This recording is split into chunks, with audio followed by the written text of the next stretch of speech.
ஊழல்தான் மிகப்பெரிய வியாதி என்றும் அதனை ஒழிக்க வேண்டும் என்றும் SRM பல்கலைக்கழக நிறுவனர் பாரிவேந்தர் தெரிவித்துள்ளார். நேதாஜி சுபாஷ் சந்திரபோஸின் பிறந்த நாளை ஒட்டி செங்கல்பட்டு மாவட்டம் காட்டாங்குளத்தூரில் உள்ள SRM பல்கலைக்கழக வளாகத்தில் பராக்கிரம் திவஸ் 2025 எனும் நிகழ்ச்சி கொண்டாடப்பட்டது. SRM பல்கலைக்கழக நிறுவனர் டாக்டர் பாரிவேந்தர் தலைமையில் நடைபெற்ற இந்த நிகழ்ச்சியில் சென்னை உயர்நீதிமன்ற வழக்கறிஞர் வரதராஜன், பேராசிரியர் கரு நாகராஜன் மற்றும் பள்ளி கல்லூரி மாணவ மாணவியர்கள் 200 பேர் கலந்து கொண்டனர். நேதாஜியின் திருவுருவ படத்திற்கு பாரிவேந்தர் மலர் தூவி மரியாதை செலுத்தினார். தொடர்ந்து விழாவில் பேசிய அவர், இன்றைக்கு தேசப்பற்று, நாட்டின் ஒற்றுமை குறித்து திரும்ப திரும்ப பேசி சிந்தித்து அவற்றை தொடர வேண்டிய அவசியம் உள்ளதாக குறிப்பிட்டார். ஊழல் தான் மிகப்பெரிய வியாதி.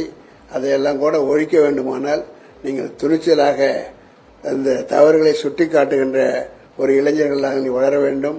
இதன் மூலமாக, இந்த நிகழ்ச்சியின் மூலமாக நான் சொல்லுவதெல்லாம், நேதாஜி என்பவர்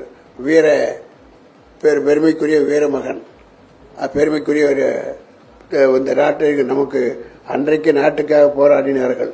இன்றைக்கு கூட நாட்டுக்கு போராட வேண்டுமானால் அவரை போன்ற துணிச்சலும் நாட்டு பற்றும் இருக்க வேண்டும்.